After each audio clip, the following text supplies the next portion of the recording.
Hi friends, welcome to my channel. ನಾನು ನಿಮಗೆ ಇವತ್ತು ಹೆಸರುಬೇಳೆ ಪಾಯಸ ಹೇಗೆ ಮಾಡುವುದೆಂದು ತೋರಿಸಿಕೊಡುತ್ತೇನೆ.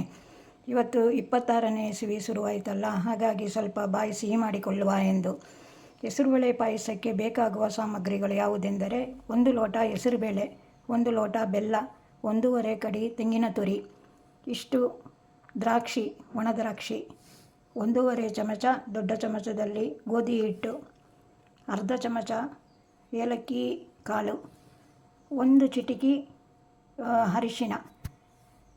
ಹೆಸರುಬೇಳೆಯನ್ನು ಸ್ವಲ್ಪ ಬಾಣಲೆಯಲ್ಲಿ ಹಾಕಿ ಬಿಸಿ ಮಾಡಿಕೊಳ್ಳಬೇಕು, ಯಾಕೆಂದರೆ ಅದು ಹಸಿ ವಾಸನೆ ಇರುತ್ತದೆ. ಹಾಗಾಗಿ ಆಮೇಲೆ ಕುಕ್ಕರಿಗೆ 2.5 ಲೋಟ ನೀರು ಹಾಕಿ ಮುಕ್ಕಾಲು ಬೇಯಿಸಿಕೊಳ್ಳಬೇಕು.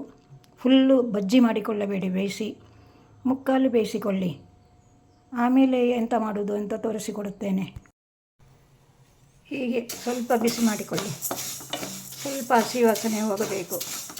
ಮತ್ತು ಕುಕ್ಕರಲ್ಲಿಟ್ಟು ಬೇಯಿಸಿಕೊಳ್ಳುವ. ಇದು ತುಂಬ ಚೆನ್ನಾಗಿರುತ್ತದೆ ಹೆಸರುಬೇಳೆ ಖೀರು. ದೇಹಕ್ಕೆ ಸಹ ತಂಪು, ಯಾವಾಗಲೂ ಮಾಡಿಕೊಂಡು ಕುಡಿಯಬಹುದು.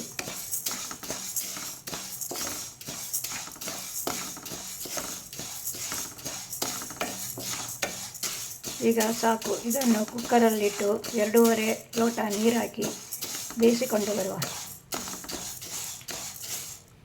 ಗ್ಯಾಸ್ ಆಫ್ ಮಾಡಿಬಿಡಿ. ನೋಡಿ, ಈಗ ಹೆಸರುಬೇಳೆ ಬೆಂದಾಗಿದೆ. ಈ ರೀತಿ ಬೇಯಬೇಕು, ಇಷ್ಟೇ ಬೇಯಬೇಕು. ಈಗ ತೆಗೆದಿಟ್ಟುಕೊಂಡ ಬೆಲ್ಲ ಹಾಕಿ. ಬೆಲ್ಲ ಸ್ವಲ್ಪ ಪುಡಿ ಮಾಡಿ ಇಟ್ಟುಕೊಳ್ಳಿ. ಬೆಲ್ಲ ನಿಮಗೆ ಜಾಸ್ತಿ ಬೇಕಾದರೆ, ಸಿಹಿ ಕಮ್ಮಿ ಆದರೆ ಸ್ವಲ್ಪ ಜಾಸ್ತಿ ಹಾಕ್ಕೊಳ್ಬೋದು, ಅದೆಲ್ಲ ಜಾಸ್ತಿ ಹಾಕ್ಕೊಳ್ಬೋದು.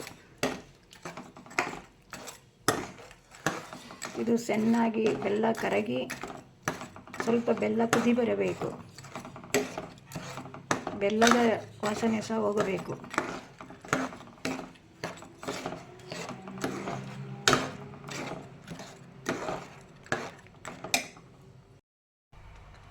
ಬೆಲ್ಲ ಮತ್ತು ಹೆಸರುಬೇಳೆ ಕುದಿಯುತ್ತಾ ಇದೆ. ಈಗ ತೆಂಗಿನ ಹಾಲು ತೆಗೆದಿಟ್ಟುಕೊಂಡಿದ್ದೀರಲ್ಲ, ಈ ರೀತಿ ದಪ್ಪ ಹಾಲು ತೆಗೆದಿಟ್ಟುಕೊಳ್ಳಬೇಕು. ಇದಕ್ಕೆ ತೆಂಗಿನ ಹಾಲೇ ಹಾಕಬೇಕು, ಅಲ್ಲದೆ ರುಚಿ ಇರುವುದಿಲ್ಲ. ಇದು ಸುರುವಿನ ಹಾಲು. 2ನೇ ಸರಿ ಬೇಕಾದ್ರೆ ನಿಮಗೆ ತೆಗೆದಿಟ್ಟುಕೊಳ್ಳಬಹುದು, ಕಮ್ಮಿ ಆದರೆ ಹಾಕಲಿಕ್ಕಾಗುತ್ತೆ. ಸರಿಯಾಗಿ ತಿರುಗಿಸಿ. ಇದು ಸಹ ಕುದಿಯಬೇಕು.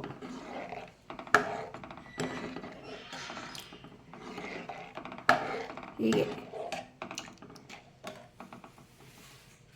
ಆಮೇಲೆ ತೆಗೆದಿಟ್ಟುಕೊಂಡಿದ್ದೇವಲ್ಲ ಗೋಧಿ ಹಿಟ್ಟು, ಅದನ್ನು ನೀರಲ್ಲಿ ಕಲಸಿ ಹೀಗೆ ಹಾಕಿ. ಅದು ಸ್ವಲ್ಪ ದಪ್ಪ ಬರಲಿಕ್ಕೆ ಅಷ್ಟೇ, ಬೇರೇನಿಲ್ಲ.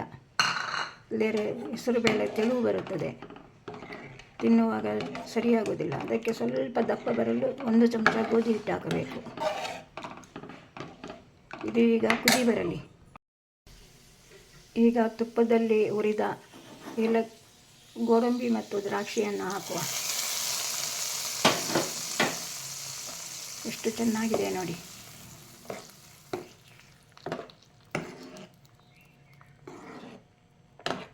ಇದು 26ನೇ ಇಸವಿ ಜನವರಿಗೆ ನಾನು ಮಾಡಿ ತೋರಿಸಿದ್ದು ನಿಮಗೆ.